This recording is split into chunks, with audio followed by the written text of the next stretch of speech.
بسم اللہ الرحمن الرحیم۔ السلام علیکم دوستو، دنیا بھر کی خبروں میں آج آپ سنیں گے، لیکن اس سے پہلے اگر ہو سکے تو لائک اور سبسکرائب کا بٹن ضرور دبا لیں۔ شکریہ۔ امریکہ نے اپنے ہی اتحادیوں کے خلاف اعلان جنگ کر دیا۔ چیچن رہنما رمضان کادروف نے یوکرینی صدر کو اپنے آپ کو مارنے کا مشورہ دے دیا۔ اسرائیل جو چال یا جال ایران میں پھینک رہا تھا اسی میں خود پھنس چکا ہے۔ ترکیہ اپنی اصل جگہ سے کھسک رہا ہے جس کی وجہ سے زلزلہ آیا۔ سائنسدان: ہم مساجد گرا رہے ہیں اور تم نئی بنا رہے ہو۔ ہندوؤں کا ایک زیر تعمیر مسجد پر حملہ۔ عمران خان نے سابق آرمی چیف جنرل باجوہ کو کٹہرے میں لانے کا فیصلہ کر لیا۔ عمران خان کے جھوٹے الزامات سے پاکستان کے ساتھ تعلقات متاثر نہیں ہونے دیں گے۔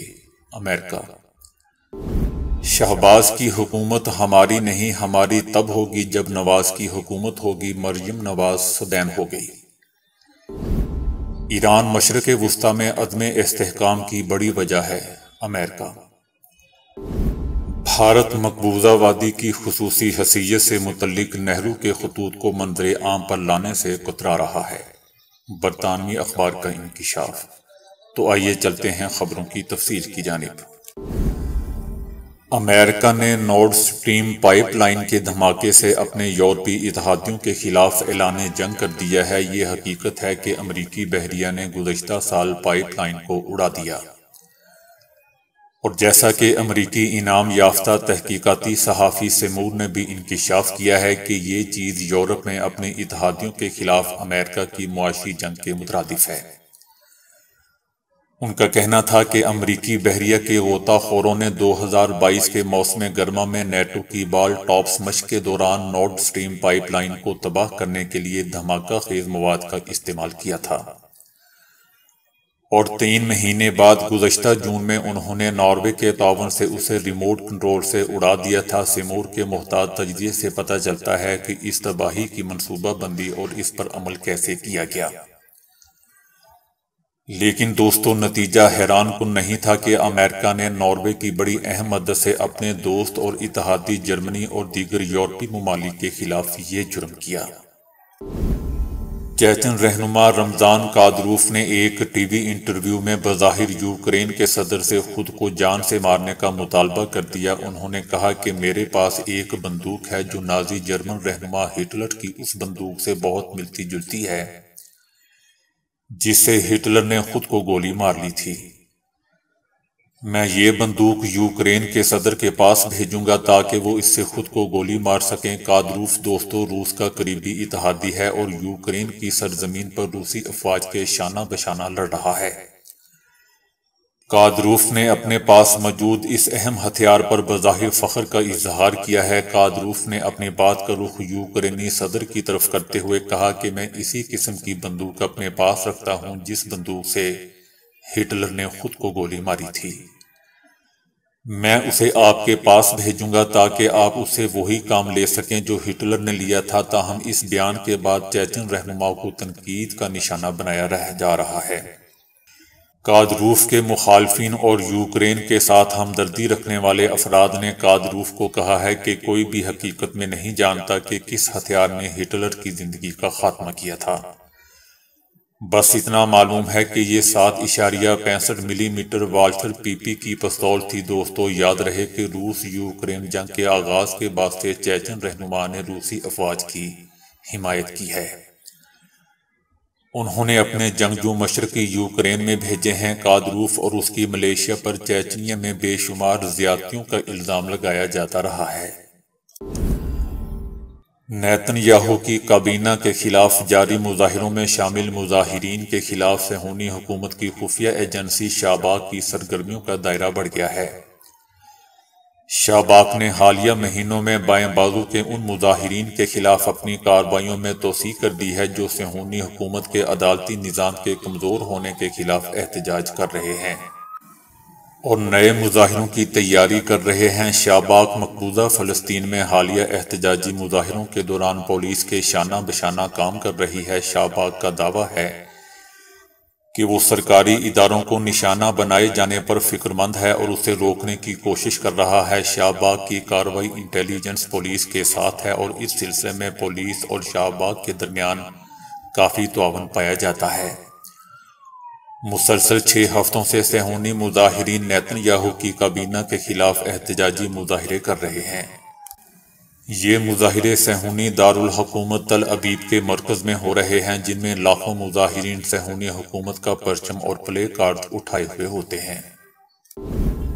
دنیا بھر کے ماہرین ترکی کے زلزلے کی شدت اور اس سے ہونے والی اموات پر غور کر رہے ہیں۔ بتایا جا رہا ہے کہ سب سے پہلے جنوبی ترکیہ اور شمالی شام سے صرف 12 میل دور 2 بڑی ٹیکٹونک پلیٹیں ایک دوسرے پر پھسلیں اور اس سے 7.8 شدت کا زلزلہ رونما ہوا، جو ترکیہ کی 80 سالہ تاریخ کا سب سے ہولناک زلزلہ بھی تھا، لیکن اس کے 9 گھنٹے بعد 7.5 شدت کے دوسرے زلزلے نے اسی علاقے کو دہلا دیا اور یوں ہلاکت خیزی مزید بڑھ گئی۔ اس ضمن میں زلزلوں کی ممتاز ماہر اور بوسٹن یونیورسٹی سے وابستہ ڈاکٹر رشیل نے بتایا کہ ترکیہ ٹیکٹونی لحاظ سے بہت سرگرم علاقہ ہے۔ ان کا کہنا تھا کہ یہ زلزلہ شمالی اناطولیہ فالٹ اور مشرقی اناطولیہ فالٹ کی وجہ سے رونما ہوا ہے اور ان دونوں کے درمیان پھسلن کی سالانہ شرح 6 سے 10 ملی میٹر تھی۔ اسی پھسلن کی وجہ سے ترکیہ بحیرہ روم کی جانب کھسک رہا ہے۔ اس زلزلے کا مرکز ایپی سینٹر مشہور شہر غازیانتپ تھا، جہاں پہلے ہی ہزاروں شامی پناہ گزین مقیم ہیں، جو تباہ شدہ شامی شہر حلب سے یہاں پہنچے تھے۔ اس خطے میں قائم عمارتوں کی تعمیر میں کسی بھی قسم کے بلڈنگ کوڈ کا خیال نہیں رکھا گیا تھا۔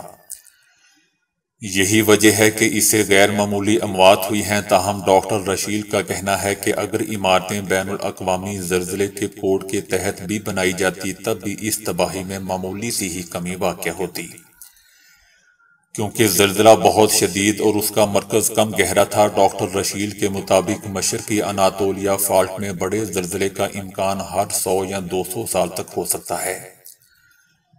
ان کے مطابق ترکیہ اور شام میں غیر معمولی زلزلے کی ایک وجہ پلیٹ ٹیکٹونک کی پیچیدہ حرکت ہے، جو حقیقت میں وی شکل کی ہے، کیونکہ ترکیہ مغرب کی طرف جا رہا ہے اور یونان اس سے پرے ہٹ رہا ہے۔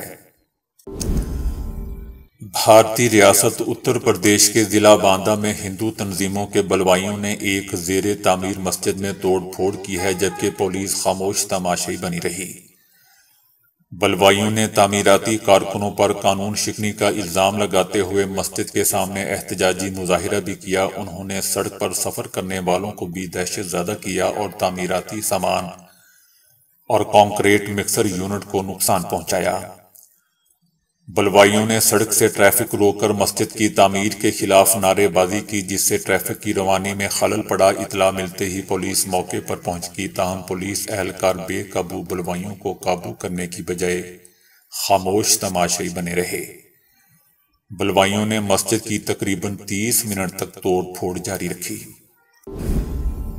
عمران خان نے سابق army chief general Qamar Javed Bajwa کے خلاف تحقیقات کا مطالبہ کر دیا ہے۔ عمران خان کی جانب سے صدر عارف علوی کو لکھے گئے خط میں کہا گیا ہے کہ گزشتہ چند دنوں کے دوران عوامی سطح پر نہایت ہی ہوشربا انکشافات ہوئے ہیں۔ منظر عام پر آنے والی معلومات سے واضح ہوتا ہے کہ جنرل باجوہ نے اپنے حلف کی صریحاً خلاف ورزی کی۔ عمران خان کا کہنا تھا کہ ایک انٹرویو میں جنرل باجوہ نے کہا کہ ہم عمران خان کو ملک کے لیے خطرہ سمجھتے تھے۔ ہمارے خیال میں اگر عمران خان اقتدار میں رہتا تو ملک کو نقصان ہو جاتا۔ جنرل باجوہ کی جانب سے ہم کا لفظ استعمال کرنا تحقیق طلب ہے۔ عمران خان نے جنرل قمر جاوید باجوہ کے خلاف فوری تحقیقات کا مطالبہ کرتے ہوئے کہا کہ جنرل باجوہ کو یہ اختیار کس نے دیا کہ وہ ایک منتخب وزیر اعظم کے اقتدار میں رہنے کو ملک کے لیے خطرناک ہونے کے حوالے سے فیصلہ کریں؟ یہ فیصلہ صرف اور صرف عوام کا ہے کہ وہ کسے وزیر اعظم منتخب کرنا چاہتے ہیں۔ عمران خان کا کہنا تھا کہ جنرل باجوہ کا اس ضمن میں خود کو فیصلہ ساز بنانا آئین کے آرٹیکل 244 یا 244 اور تیسرے شیڈول میں دیے گئے حلف کی صریحاً خلاف ورزی ہے۔ جنرل باجوہ نے اپنی گفتگو میں نیب کو کنٹرول کرنے کا دعویٰ بھی کیا۔ جنرل باجوہ نے تسلیم کیا کہ انہوں نے شوکت ترین کے خلاف نیب کا مقدمہ ختم کروایا۔ یہ دعویٰ بھی حلف کی خلاف ورزی کرتا ہے۔ عمران خان کا کہنا تھا کہ آئین کے تحت افواج پاکستان وزارت دفاع کے ماتحت ایک ادارہ ہے۔ جنرل قمر جاوید باجوہ کی جانب سے حلف کی خلاف ورزیوں کی تفصیلات صدر کو ارسال کر دی گئیں۔ امریکہ نے کہا ہے کہ جھوٹے الزامات اور پروپیگنڈے سے پاکستان کے ساتھ تعلقات متاثر نہیں ہونے دیں گے۔ پاکستان سے دو طرفہ تعلقات امریکہ کے لیے اہم ہے اور ان تعلقات کو پروپیگنڈے یا جھوٹے الزامات سے متاثر ہونے نہیں دیں گے۔ الزامات کے کھیل پر ہم تبصرہ نہیں کریں گے۔ بے بنیاد الزامات پر ہمارا موقف واضح ہے۔ ہم نے مسلسل کہا ہے کہ عمران خان کے الزامات میں کوئی صداقت نہیں ہے۔ پاکستان سے تعاون کی قدر کرتے ہیں۔ خوشحال اور جمہوری پاکستان امریکہ کے مفاد میں ہے۔ پروپیگنڈا، جعلی اور بے بنیاد معلومات کو باہمی تعلقات میں رکاوٹ نہیں بننے دیں گے۔ پاکستان کے سیاسی حلقوں میں کسی ایک سیاسی امیدوار یا جماعت کو ترجیح نہیں دیتے۔ امریکہ پرامن، جمہوری اور آئینی اصولوں کی حمایت کرتا ہے۔ مریم نواز نے اپنے سے آدھی عمر یوتھ نمائندوں سے ملاقات میں کہا ہے کہ یہ ہماری حکومت نہیں بلکہ ہماری حکومت تو تب ہوگی جب نواز شریف پاکستان میں ہوں گے اور وہ آ کر اس ملک کا اور بیڑا غرق کریں گے۔ حکومتی ناقص کارکردگی پر اتحادیوں نے ملبہ ایک دوسرے پر دوستوں گرانا شروع کر دیا ہے۔ مریم نواز نے خود کو موجودہ حکومت سے الگ قرار دے دیا۔ انہوں نے کہا کہ موجودہ حکومتی کارکردگی کی ذمہ دار مسلم لیگ نون نہیں ہے، میں اس حکومت کا حصہ نہیں ہوں۔ مریم نواز نے مسلم لیگ نون کو موجودہ حالات سے بری الذمہ قرار دینے کی کوشش کرتے ہوئے کہا کہ موجودہ وزیر اعظم شہباز شریف ہے۔ مریم نواز نے کہا کہ اس حکومت کی کارکردگی کی ذمہ داری مسلم لیگ نون پر نہیں ڈالی جا سکتی۔ صرف نواز شریف ہی پاکستان کو آگے لے جا سکتے ہیں۔ دوستو، مریم نواز کے اس بیان کی حسب معمول مجھے تو پھر سمجھ نہیں آئی۔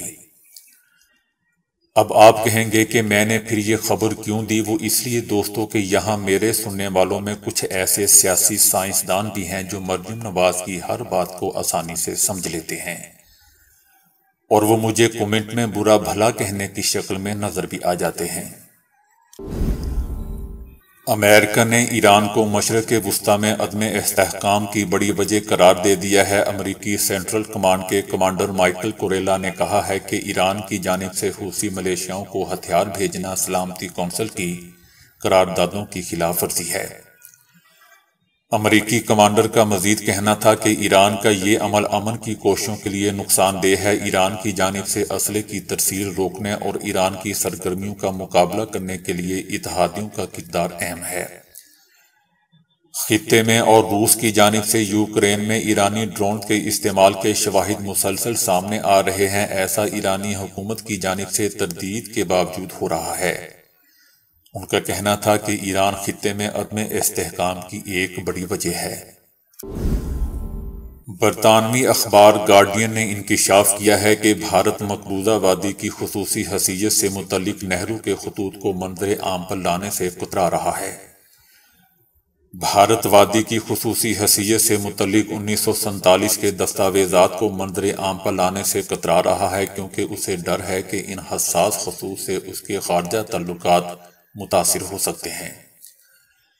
سرکاری دستاویزات جنہیں ووچر پیپرز کے نام سے بھی جانا جاتا ہے، برطانوی اخبار گارڈین نے لکھا کہ ان دستاویزات میں سیاسی اور فوجی دلائل دیے گئے ہیں کہ بھارت کے پہلے وزیر اعظم جواہر لال نہرو نے پاکستان کے ساتھ جنگ بندی کا مطالبہ کیوں کیا اور ریاست کشمیر کو خصوصی حیثیت کیوں دی۔ کئی دہائیوں سے کوہ ہمالیہ کے دامن میں واقع کشمیر کو خارجہ امور اور دفاع کے علاوہ ایک الگ آئین، ایک جھنڈا اور خود مختاری دی گئی تھی۔ ان اقدامات کو مسلم اکثریتی ریاست میں حقوق کے تحفظ کے لیے انتہائی اہم سمجھا جاتا تھا۔ تاہم اگست 2019 میں وزیر اعظم نریندر مودی نے اس علاقے کو مکمل طور پر بھارت میں ضم کرنے کی کوشش کے تحت اس کی آئینی خود مختاری کو باضابطہ طور پر منسوخ کر دیا۔ اخبار مزید کہتا ہے کہ اس فیصلے نے خطے پر مودی حکومت کی گرفت مضبوط کر دی، لیکن کشمیریوں کے غم و غصے اور ناراضگی میں مزید اضافہ کر دیا۔ یہ کاغذات یا خط نہرو میموریل میوزیم اور لائبریری میں رکھے گئے ہیں، جو ہندوستان کی وزارت ثقافت کے تحت ایک خود مختار ادارہ ہے۔ تو دوستو، ابھی کے لیے اتنا ہی۔ ویڈیو کو لائک اور شیئر کرنے کا بہت بہت شکریہ۔